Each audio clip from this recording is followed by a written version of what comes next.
first fall Women's Leadership Forum, and this one is titled Nurturing Hope in Ourselves and Others, the Science of Hope and Well-Being. I'm Dr. Susan Madsen, founding director of the Utah Women in Leadership Project, and also I'm the Karen Haight Huntsman Endowed Professor of Leadership in the John M. Huntsman School of Business at Utah State University. And I'm the host and will be one of two moderators today. And our event furthers the mission of the Utah Women in Leadership Project, which is to strengthen the impact of Utah girls and women. And as a reminder, we serve Utah and its residents by first producing relevant, trustworthy, and applicable research, second, creating and gathering valuable resources, and third, convening trainings and events like this that inform, inspire, and ignite growth and change for all Utahns. And I'd like to thank our sponsors, the Utah Education Network, John M. Huntsman School of Business, and Utah State University Extension. And I would now like to introduce my co-moderator, Nubia Peña, who is the Senior Advisor for Access and Opportunity to the Cox-Henderson Administration, and she's also the Director of the Utah Division of Multicultural Affairs. And Nubia will introduce our speaker today, Dr. Chan M. Hellman. But before she does that, Nubia, I'm hoping you'll share briefly why you initially connected with Dr. Hellman and why this topic is so important to you and for Utah. Absolutely. Thank you so very much, Dr. Madsen, for inviting me to co-host this experience. And of course, Dr. Hellman for agreeing to be a partner. So I first learned about Dr. Hellman's work when a colleague shared with me how hope and the science behind it had literally saved her son's life. So she made the introduction, and after connecting briefly with Dr. Hellman, I understood his approach and his partnership with state government. So I was intrigued because I thought, how does this concept of hope, which is a word that we use casually often in the English language, and we discuss it, but how does this become a strategy to see outcomes for patients and clients increase? And so we decided to bring him to Utah when we hosted our Pathways to Hope Symposium. And we were finding that there was some very real science that could help inform the way we serve the state and do so better. And this is particularly important for us because we're working with frontline providers that experience high burnout. We're working with people who live and exist at the farthest margins of our community and deal with a sense of hopelessness. And we were also hearing from constituents and stakeholders that we work closely with. They felt a deep sense of sadness, lack of connection, and the absence of hope. So all of that was starting to point to this very real strategy that we needed in our state. And so we're excited to hear more and learn from more intentionally from Dr. Hellman as how he's lifting this work. So I am thrilled to introduce you all formally to Dr. Chan Hellman, who is a professor at the University of Oklahoma and the director of the Hope Research Center. He has published over 80 research studies and has presented his work on the large stage of TEDx. I highly encourage everyone to watch it. I have sent this out to all of my peers and really shared the impact it had on me as I understood that this was more than just a concept, but actually a strategy. He's also provided invited talks in Europe, United Kingdom, and the Middle East. His research is focused on hope as a psychological strength, helping children and adults overcome trauma and adversity. This research informed the development of the Hope-Centered and Trauma-Informed Training Program used to promote hope-centered organizations. Dr. Hellman is the co-author of the award-winning book, Hope Rising: How the Science of Hope Can Change Your Life, published by Morgan James. As a result of his work, he was one of 5 invited workshops for Jane Goodall's Activating Hope Summit in 2021. Dr. Hellman's work was featured as a main stage presentation at the 2023 American Psychological Association Convention. He has co-founded Hope Rising Oklahoma along with the First Lady, Sarah Stitt, in their effort to make Oklahoma a hope-centered state. Dr. Hellman's work on hope has been featured in the Wall Street Journal, the Washington Post, American Psychological Association Monitor, and Time Magazine. So it is an incredible pleasure, Dr. Hellman, to introduce you to our virtual forum, and of course to those who will be watching us later. But we are very excited to learn more from you and hear from you today. So the time is yours. Well, thank you, Nubia, for that wonderful introduction. Thank you, Dr. Madsen, for allowing me to come in and share a little bit about this concept of hope.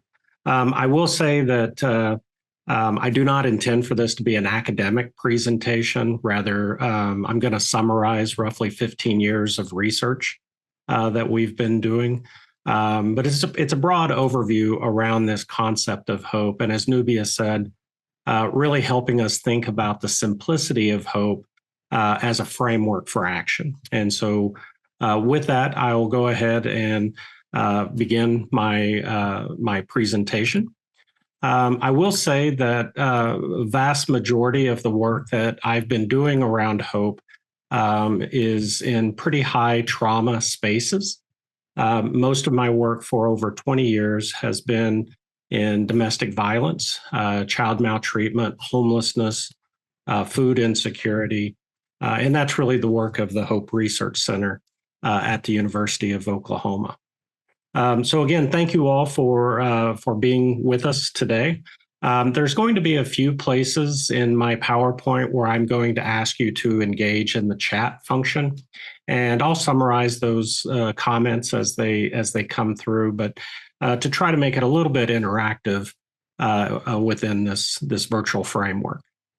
So the first thing that I want to highlight is that over the last century, a vast majority of our program services in our communities have really transitioned into a focus of what is wrong. That is, when people experience adversity and trauma, the focus of program services, whether it be intervention or prevention, has typically focused on identifying what is wrong, and that the reduction of what is wrong is how we've historically treated well-being. The framework of hope provides a more holistic perspective of well-being. Now, one of the things that I want to say from the very beginning is that this focus on hope does not ignore the adversity that individuals experience. In fact, it is critical in our communities that we identify and find strategies to intervene around things like depression and anxiety, especially among youth in our education systems. But hope is more focused on the holistic aspect of moving forward. So again, this is going to be the focus of the work. And the reason that I wanted to start here is because at the very beginning, I would like for everybody to understand that when we create a hope-centered community or a hope-centered organization, hope is not the outcome. If we can find strategies to nurture hope, that is a good thing. But hope is the process, and well-being is always the outcome that we focus on. There are over 2,500 published research studies that demonstrate that hope, that our capacity for hope, is one of the strongest predictors of well-being for children, for adults, and families. And so we have to think about, where do we focus our attention? And I like to think about this as a well-being continuum, and that is, do our efforts focus on reducing suffering? Do they really just move towards helping families survive? Or do we take a more holistic framework of moving from suffering to thriving? That is really the goal of the efforts in our community. So I'm going to go ahead and introduce the concept of hope. And this is a space where I'm going to ask you to type into the chat function. And when you think of the word hope, what comes to mind? What do you associate with the word hope? And as you type those in, I'll kind of summarize those. So there's a quick response: better days ahead, optimism, very good, several optimism, choice, assurance, possibilities, resilience, faith. All of these are very, very similar whenever I give the presentation. So thank you for engaging in that. Let me ask one more question. Is hope a feeling? Is it an emotion? Do you feel hopeful? Or is hope a cognitive process? Is hope a way of thinking? So the question becomes, is it a feeling or a way of thinking?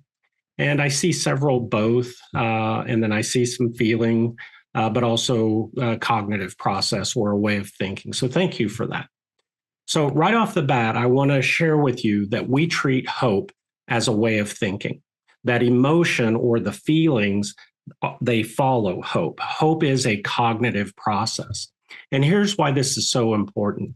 If hope was a feeling or an emotion, then at best we'd be able to help people manage those feelings.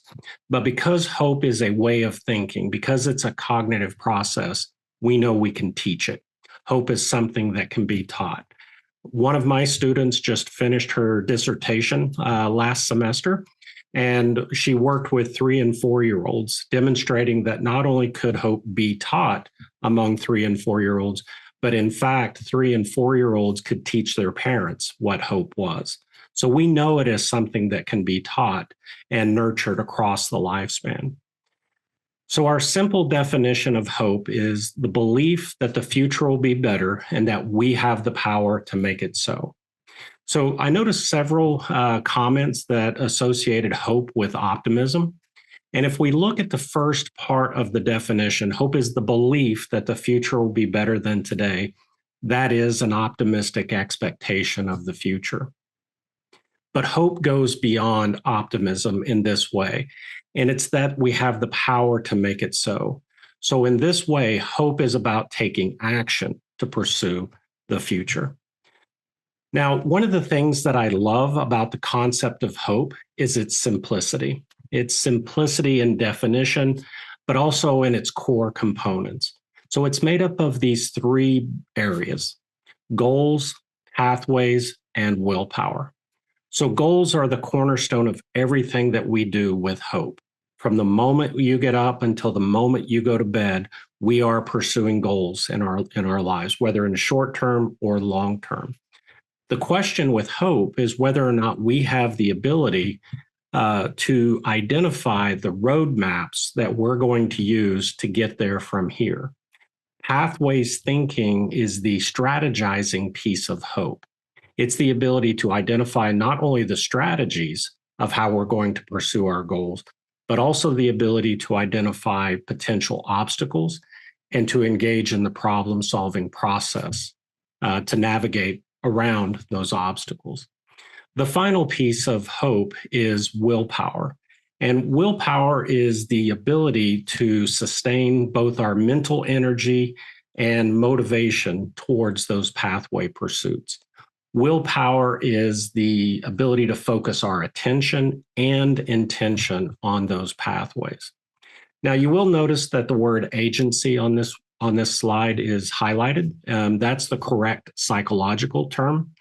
But as Nubia mentioned in the introduction, I work with hundreds of organizations. And whenever I say the word agency, I don't want you thinking about your organization. So willpower is a close concept. And I prefer to use that because it's easier to understand.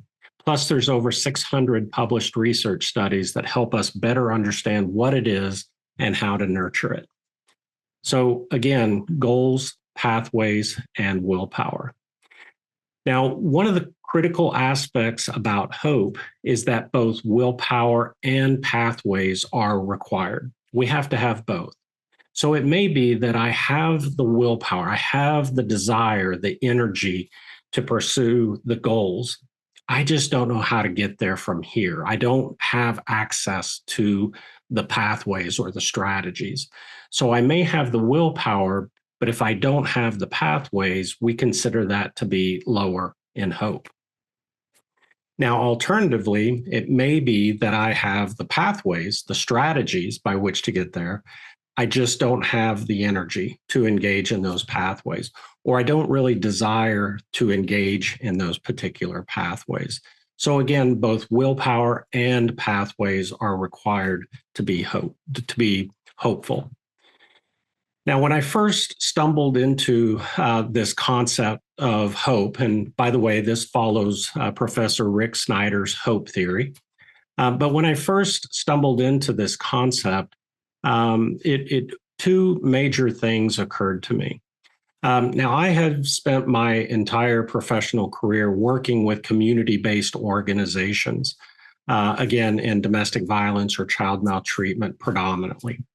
But as I began to look at this language of hope, what occurred to me is I think that this language of hope is the single best description of the work that takes place in our communities. For instance, I think teachers are pathways of hope for children. I think our emergency shelters, I think our food pantries are pathways of hope for our community. So I tend to think of this as describing the work that takes place in our community. The second thing that occurred to me is this is a new way of thinking about hope that I'm not used to. So what I'd like for you to do is to just think about what are some of the common phrases where we use the word hope when we're interacting with each other. So you might be thinking of things like, I hope you're well. I hope you have a great day. In Oklahoma, some of the things we might say are, I hope there are no tornadoes today, because we tend to have quite a few of those, especially during the spring. And when the storm clouds start to emerge, my willpower, my mental energy and focus elevates towards those thunderstorms. But you have to recognize that I have no control over the weather. So it's really important for us to understand the distinction between hoping and wishing. Because wishing is when we have the willpower, the desire towards an outcome, but no pathways are available. Wishing becomes passive towards the future.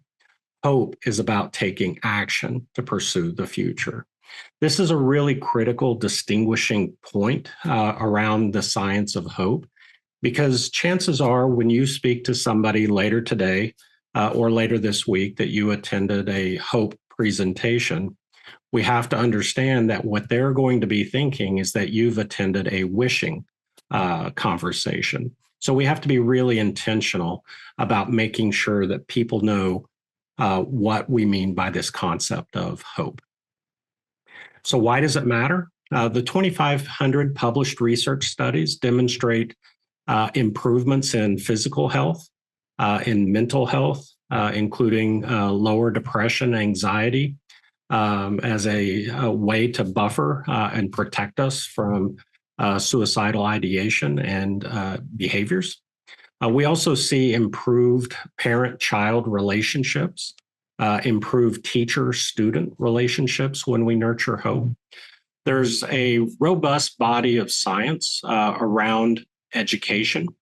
And in particular, what we find with youth is that when we nurture their hope, we see significant improvements in engagement, significant improvements in grades, in graduation rates. There's also several published studies that demonstrate that a youth's hope is a better predictor of first-year college performance than the ACT, SAT, or the high school GPA. That's a very strong predictor of outcomes.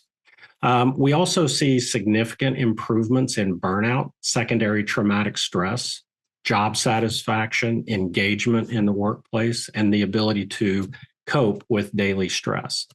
So this is why hope is one of the strongest predictors of well-being. So one of the things that I'll share with you is a little bit of a discussion about how does trauma and adversity really influence this concept of hope. And so when you and I are experiencing heavy levels of stress and adversity, one of the things that it influences is the nature of our goals. So what we find in our research, for instance, is that in the presence of adversity, you and I are much more likely to set avoidant goals. That is, we're more likely to set goals to avoid some particular outcome.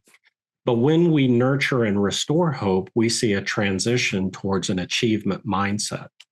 Now, let me explain why this is really important for us to understand. So, as an example, imagine a basketball player whose mindset is, I want to get the ball and shoot the winning shot for the team. That's an achievement mindset. But imagine the basketball player who steps out on the court and the mindset is, I hope they don't throw me the ball because I'll probably lose it and really disappoint my team. This is an avoidant mindset. Now, the reason this is so important is because what I'd like for you to do is imagine how those two players behave on the court. And you can see that the nature of our goals drives our pathways thinking. What we also find is that we are much better at short-term goal setting than we are at long-term goal setting. That short-term specific goals are a better predictor of not only nurturing hope, but of goal attainment itself. We also know that during adversity, it becomes much more difficult to engage in pathways thinking, in problem solving. We tend to experience rash decisions when we're experiencing adversity. This final piece is something that I find really interesting in the research. And the research around willpower demonstrates that our mental energy is a limited resource. You and I only have so much mental energy to give. Day in and day out, we are depleting that mental energy. So first and foremost is a recognition that willpower is a limited resource. We only have so much to give. The problem is that our willpower is strongly associated with our ability to regulate our thoughts, emotions, and behaviors. So when willpower is depleted, so too is self-control. The other aspect of this research that is really interesting demonstrates that willpower is significantly associated with glucose in our system. And as you know, glucose or sugar is our source of energy. And when our glucose levels deplete, so too does that willpower. The really important takeaway here is that nutrition matters. Nutrition is an important piece of this concept of hope. Now, I want to show us a simple hypothetical example of how hope actually works, goals, pathways, and willpower, how it all comes together. So in the chat function, if you don't mind, I'm going to ask you to engage for just a moment. But what I'd like to ask is how many of you know how or have ever attempted to drive a manual transmission vehicle? So this is the example that we're going to use, and I see a lot of yeses, mostly yeses. Attempted. I do not. There's one. Okay, great. So everybody can participate in this because it'll be a hypothetical example. But in this hypothetical example, you're going to drive a manual transmission vehicle for the very first time. Now, for everybody who's had this experience, what I'd like for you to do is to remember that very first time, the very first time that you did this. Now, for all of us, what I'd like to ask is, in your mind, can you see the vehicle? Can you see the car or the truck or the SUV that you're going to drive? Can you picture in your mind the pedals that are on the floor, the gas, the clutch, and the brake? Can you see in your mind the gearbox off to the side? Can you imagine yourself sitting in the driver's seat? And if you close your eyes, can you just picture yourself driving down the road? And what I'm illustrating here is an important guiding principle of hope, and that is imagination is the instrument of hope. Imagination is the instrument of hope. It is really important that we not only set goals, but cast a vision of what goal success is going to be like. Okay, so I'm going to ask us to engage in this hypothetical example. So you're going to drive this manual transmission vehicle for the very first time. And as you set in the car, you've got the car started, you're in first gear. But before we go any further, I want to add two small pieces of adversity. First and foremost, you are parked up a steep hill. So when you let that clutch out, you've got to take off going uphill, a very steep hill. The second small piece of adversity, there's a brand new BMW parked immediately behind you. Okay, so you're gonna let this clutch out, and so you've got the car started, you're in first gear, and just as you slowly start to let that clutch out, what I want you to imagine is as you let that clutch out, what is your goal? In that moment, what is your goal? And most often, what people will say or type is to not hit the BMW, to not roll backwards or not stall the car. What I want to highlight is that those are avoidant goals, Now, one thing that is critically important to understand is that not hitting the BMW is a good goal. Just because it's an avoidant goal to start with doesn't necessarily make it a bad goal. What I do want us to understand is where it's coming from, and it's coming from fear and uncertainty. So we don't want to stay there.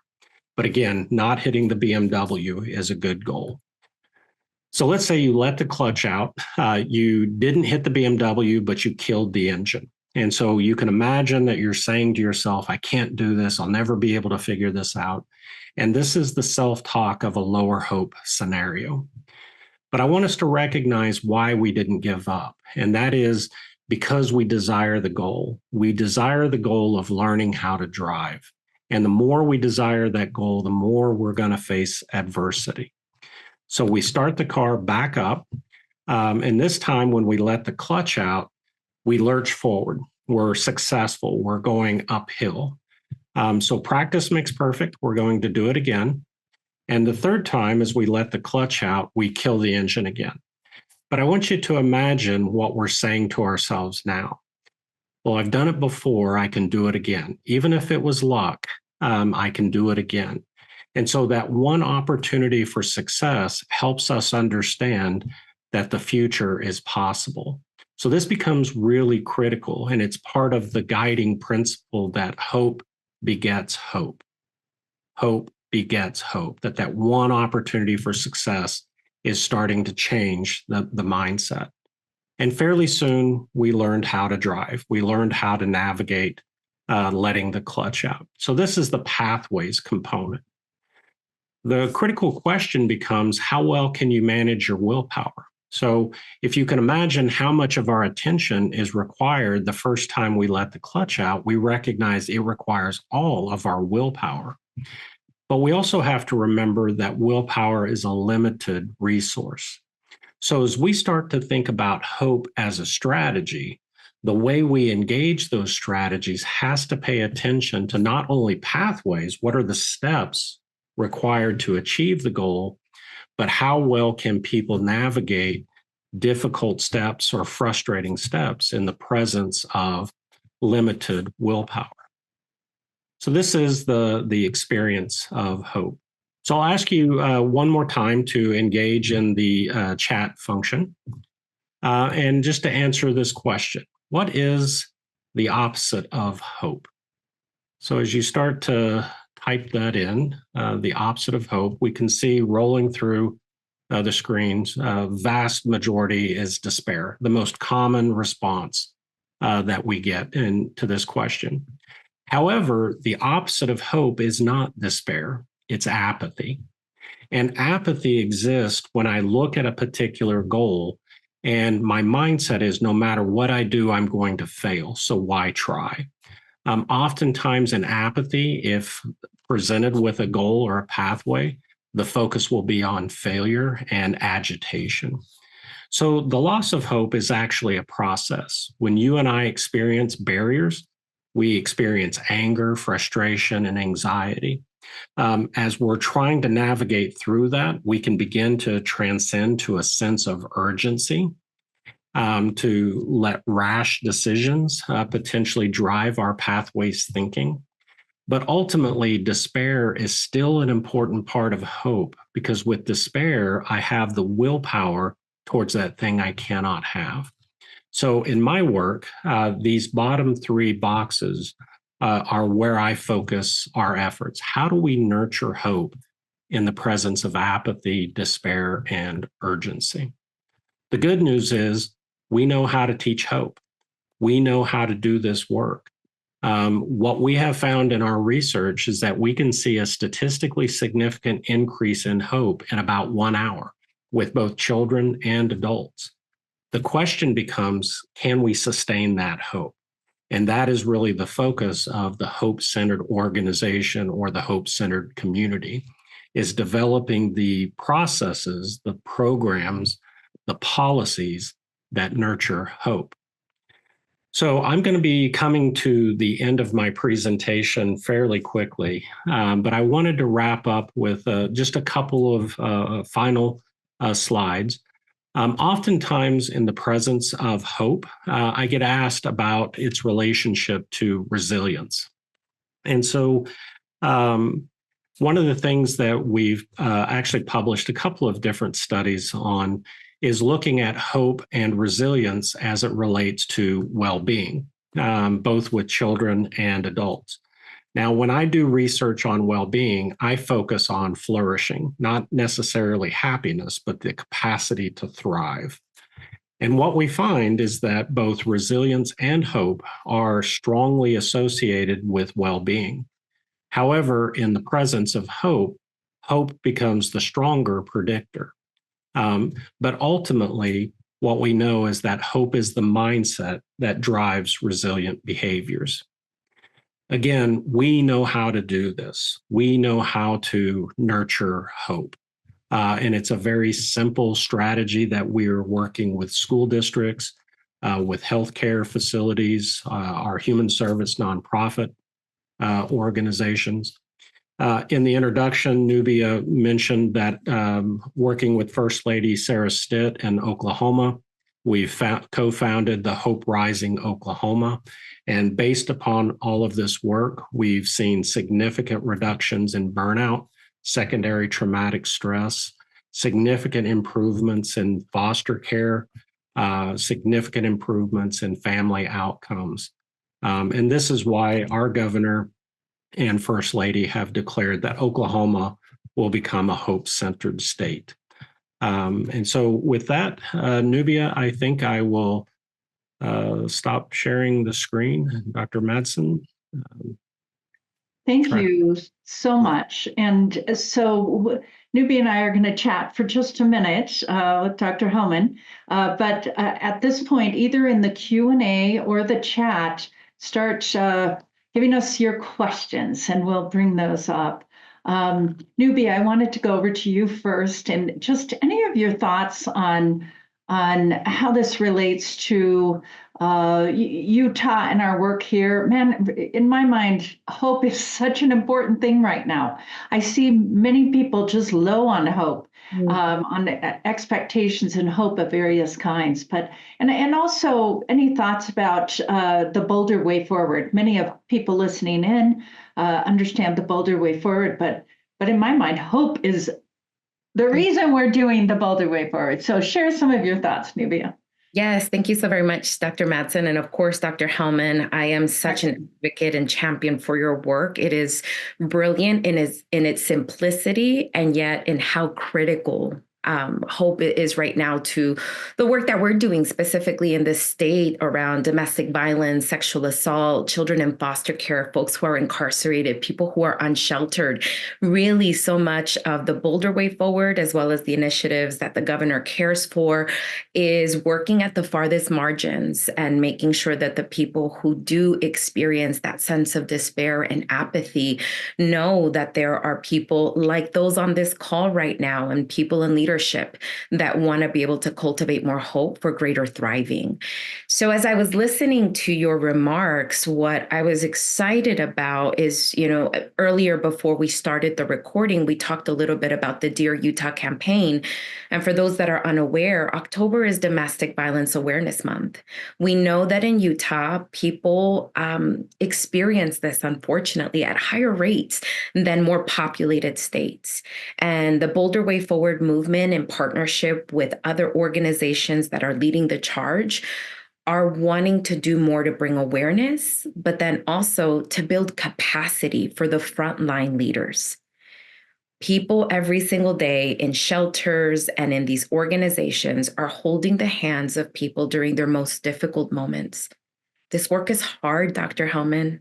This work is emotionally overwhelming, and people are tired. So I think for me, when I listen to this discussion of hope, I'm thinking about the shelter workers. I'm thinking about our law enforcement. I'm thinking about the people in the hospitals who are doing the CODAR exams. I'm thinking about our teachers, right? I'm thinking about the folks, again, who are on those front lines. So for me, I'm just curious, Dr. Hellman, what would be the next step for people to dive more deeply, intentionally, and strategically into this work if they want to build this into their organizational map? How do we do this? Sure. So, well, thank you for all of that, and as the work that I've done with domestic violence is very influential in the way that I think about hope.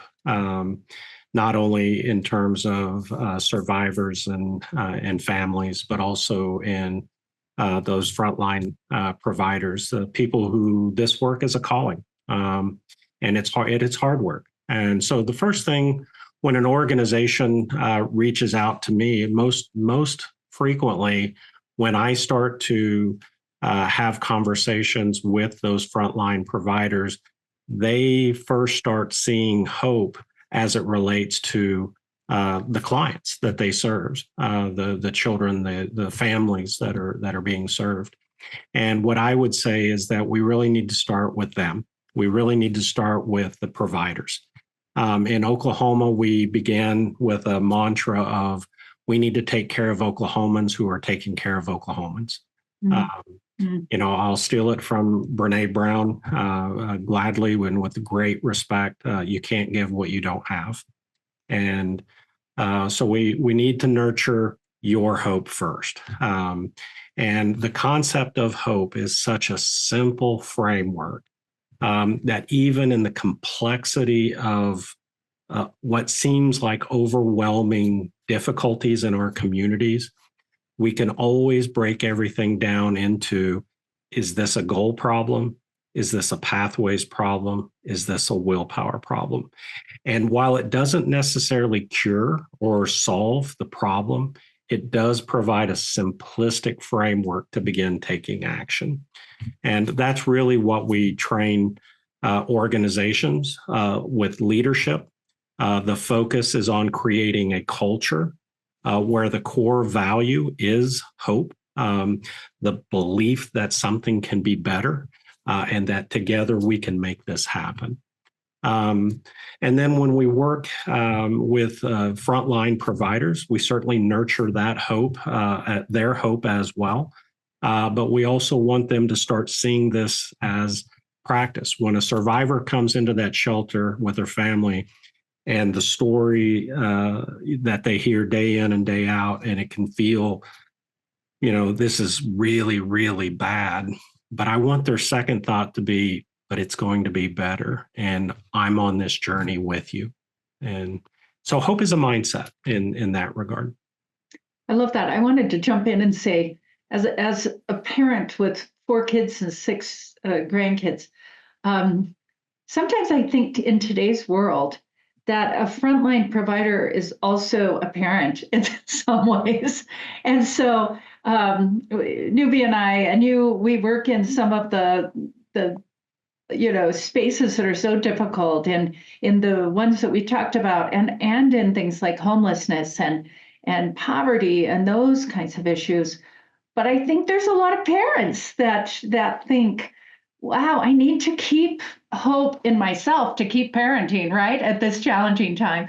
But to build that in children, any thoughts about parenting and hope? Absolutely. I'm so glad that you asked that. If you'll actually go to hoperisingoklahoma.org, the website that the First Lady has created, you'll see that one of our primary areas of focus are hope-centered parenting. And so collaborating with Dr. Amy Emerson, a pediatrician, we've created this this training program where we're traveling around the state of Oklahoma, working with parents, parents who are experiencing tremendous adversity, but also just everyday parenting. I mean, without a doubt, parenting involves stress. And, Absolutely. I mean, it's just part of the deal. And,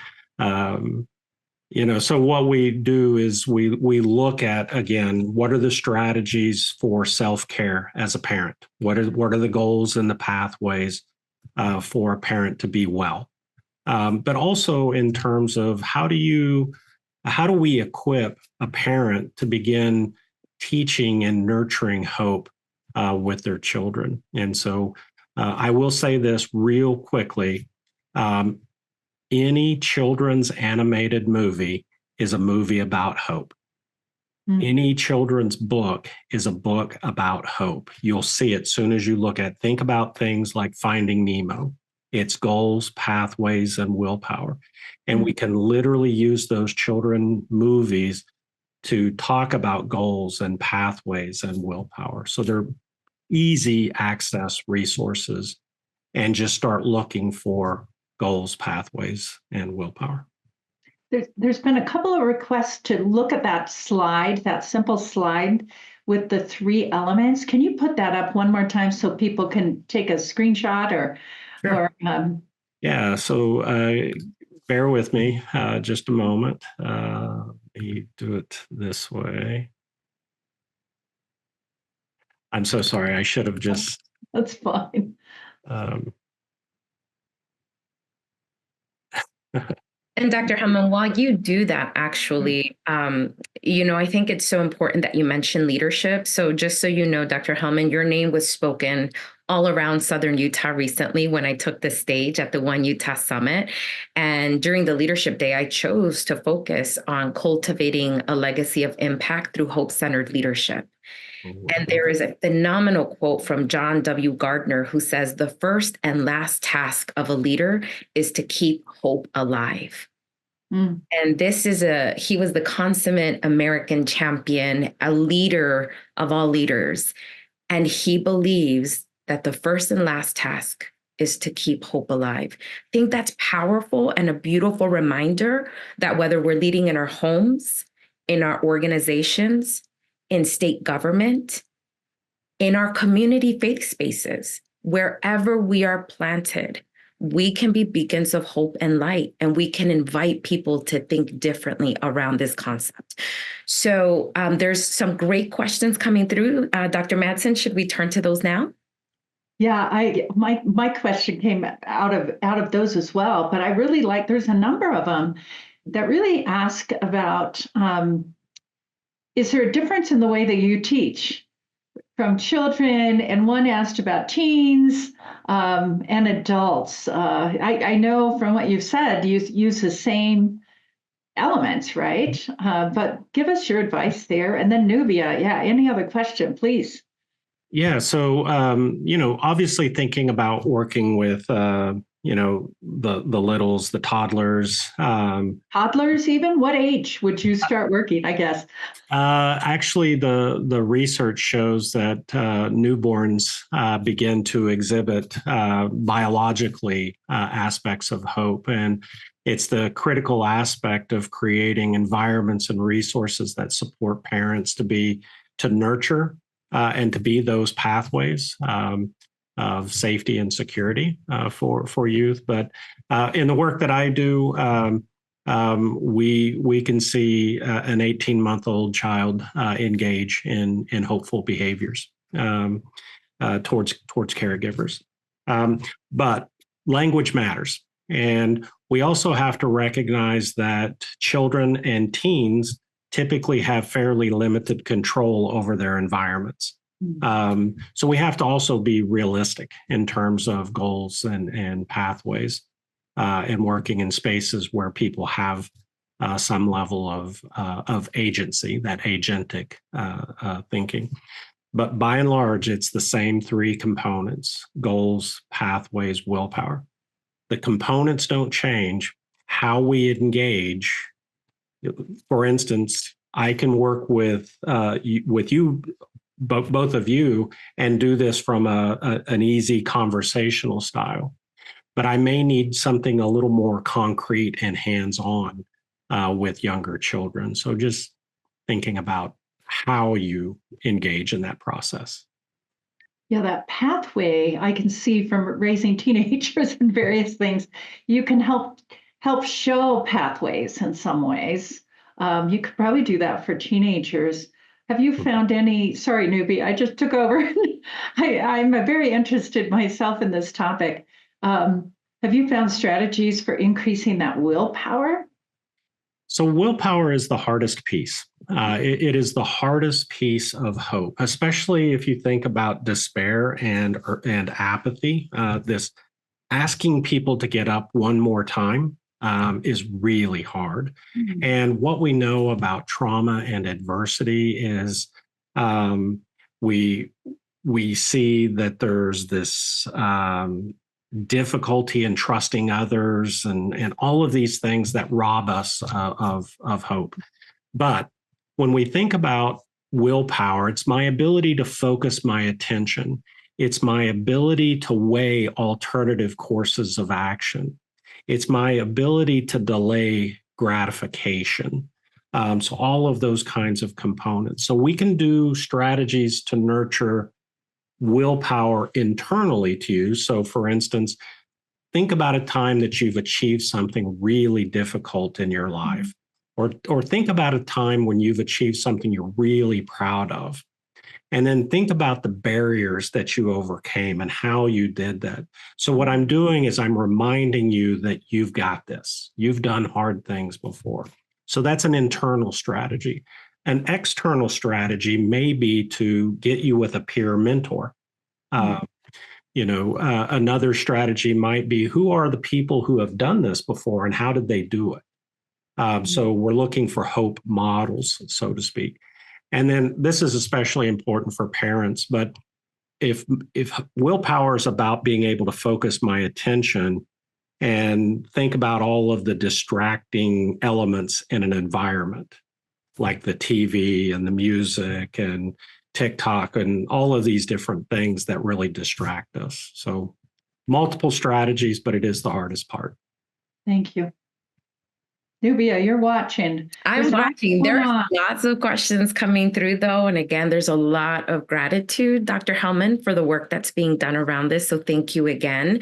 Dr. Madsen touched a little bit around willpower. How do we cultivate it? How do we fuel it? We have some specific questions from a principal that's wanting to know, how do we combat messages that students receive outside of the school environment that feed the narrative that they cannot do it, that they're stupid or incapable?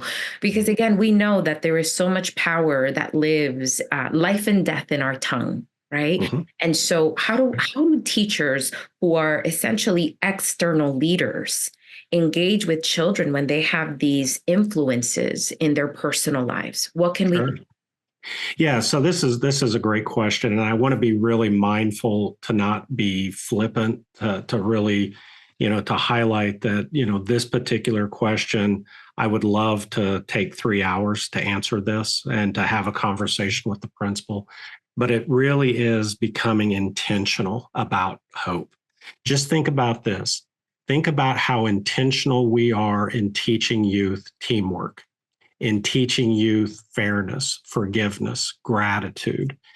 Tell me to the extent that we are intentional in teaching hope. And we're not as intentional. And so what schools are doing that we're working with are having very intentional hope days, like Hope Fridays, where the principal in one middle school gives a quote and a comment that is hope driven and makes over the loudspeaker. They have a wall of hope where youth can put statements about their own hope or the hope they observe in others. The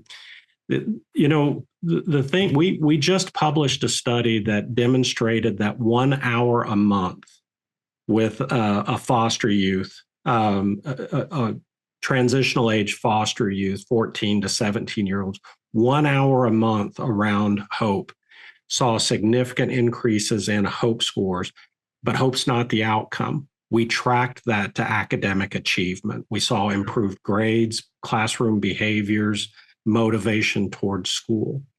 And here's my mindset. If that's the power of 1 hour, what would 12 hours look like? Wow. That is amazing. And I think part of what you're saying is when people are around or see hopeful things, that if they see things on the wall, if they see being around hopeful people makes a difference. Is how it does. It's contagious. That now here's where I want us to be really mindful though, is don't turn hope back into a wish. Right. Right.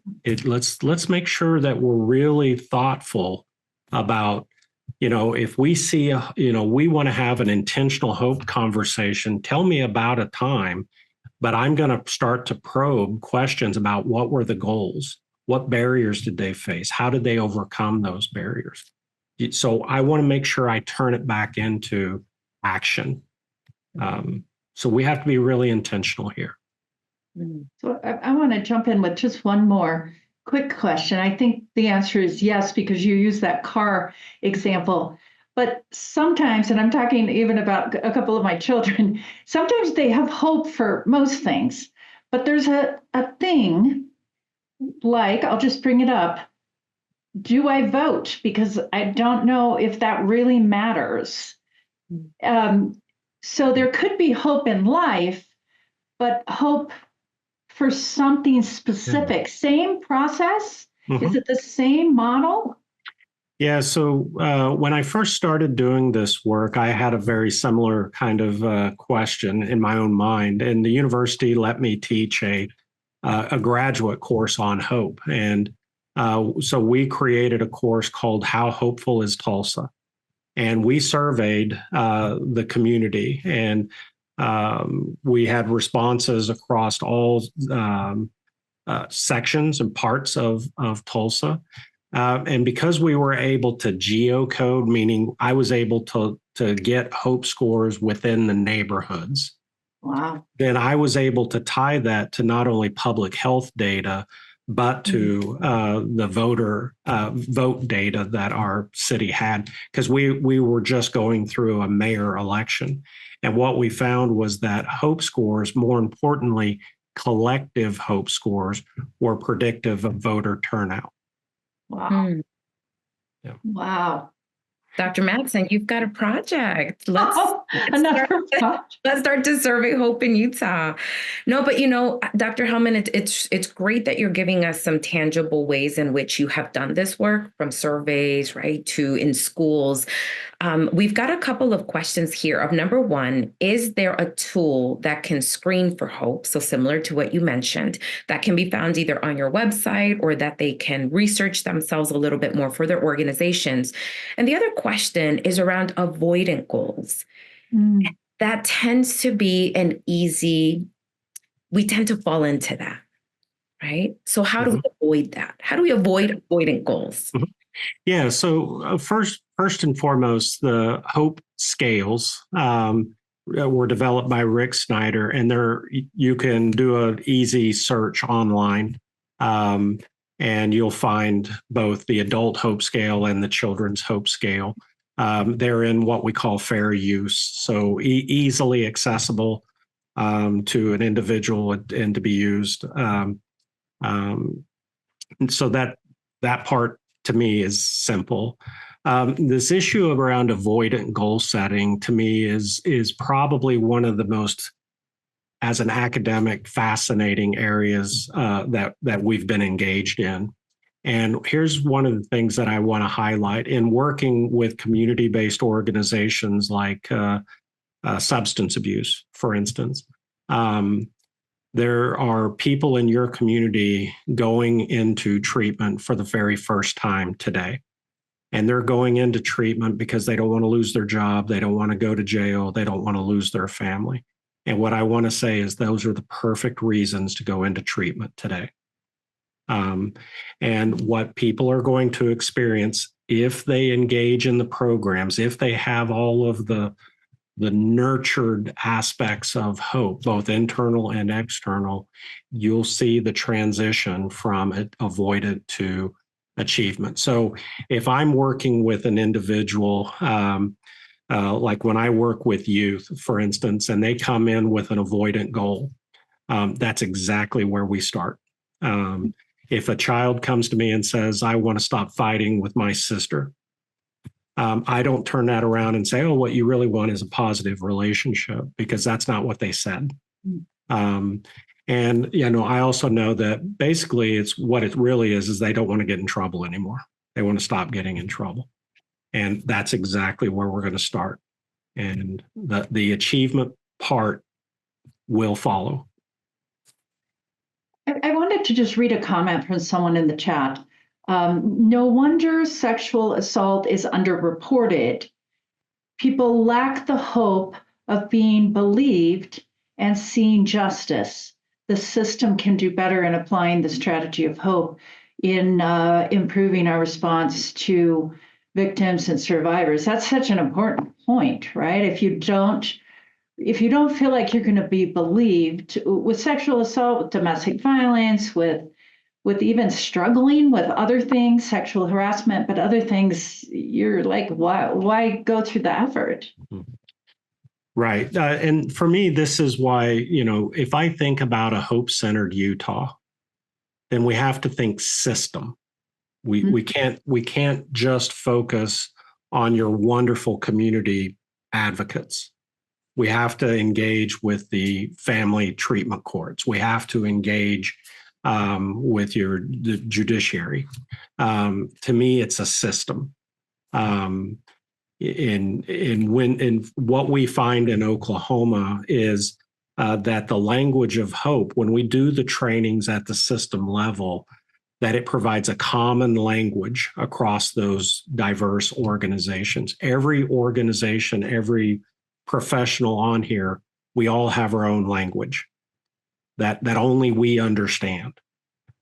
But a common language, we actually saw significant improvements in trust, communication, and cohesion in those multidisciplinary teams. We've got to take on the system. When a survivor opens that door for the first time, hope is activated, and we can nurture it or we can destroy it. Man, that's powerful. And that can be done I get teary-eyed, that can be done in a moment. Either way. Yeah. The built environment matters. Think about what that front door looks like and what messaging is taking place.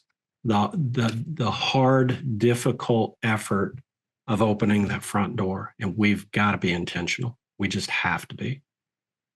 And we're the gatekeepers in a lot of ways, right, Dr. Hellman? Right. And so when we answer that door, will we cultivate hope for the person on the other side? What a beautiful reminder for so many of us. Because again, the folks who are on the call, they are working with people they care about. And for many of the people they care about, hope is absent. So we are hungry for strategies and understanding that we, in fact, can be hope champions in the state of Utah. And it's thrilling to know that Oklahoma is leading out within state agency engagement. And that's why we're curious about what could that look like for a state like Utah, where we're already thriving in upward mobility and social capital. We've got phenomenal organizations that are ready to stand in the gap, but we have to be hope champions and hope experts. So this is really thrilling, Dr. Hellman. Thank you. Yeah. And I wanted to tag on because the whole Boulder Way Forward is really a movement, 7-year movement. We're in year 2 now to ensure that more girls and women thrive. We have higher violence rates than the national average.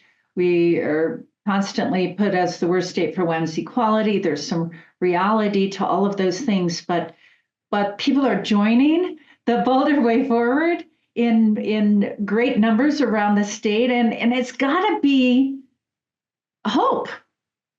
I mean, people don't do things unless there's hope that we can do better, and maybe they can see a pathway through through the Boulder Way Forward and all the partner organizations, and And Nubia, don't you think we have a lot of people with good willpower here in the state? Absolutely do. But you know what? We also have a lot of people on the front lines that do not know how to self-care.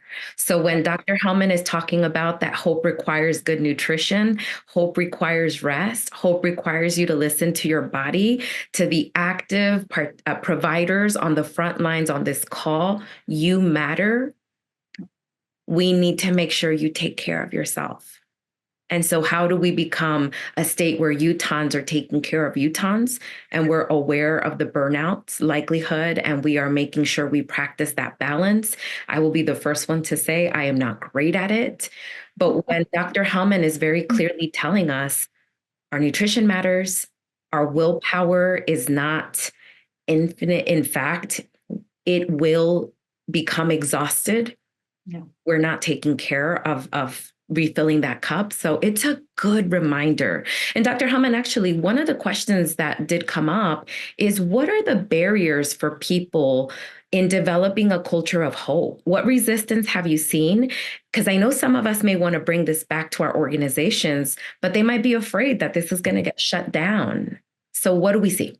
Yeah, so we just finished a multi-year demonstration grant with the U.S. Department of Justice on hope-centered law enforcement.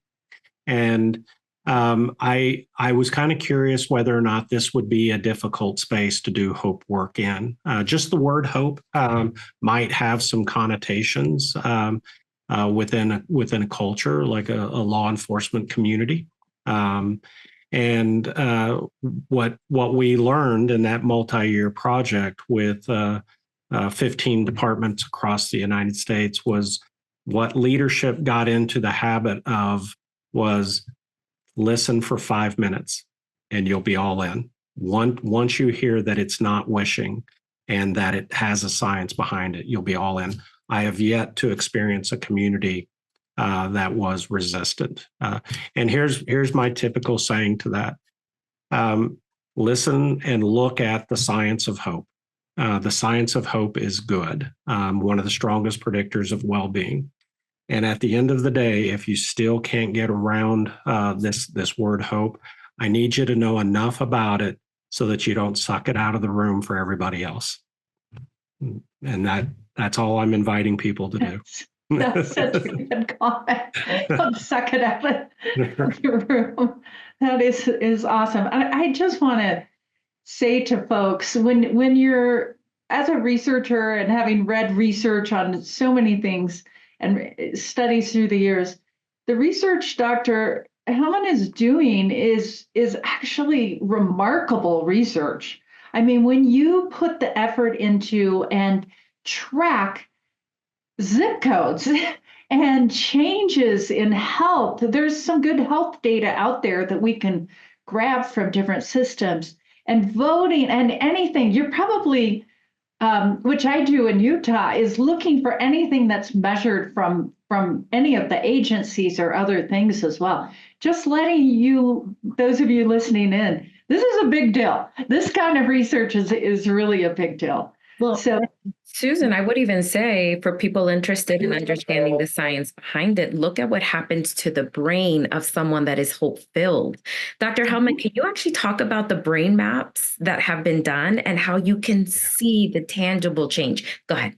Yeah. So we've partnered with Dr. Amons, Daniel Amons of the Amons Clinic. We have 17,000 brain scans now.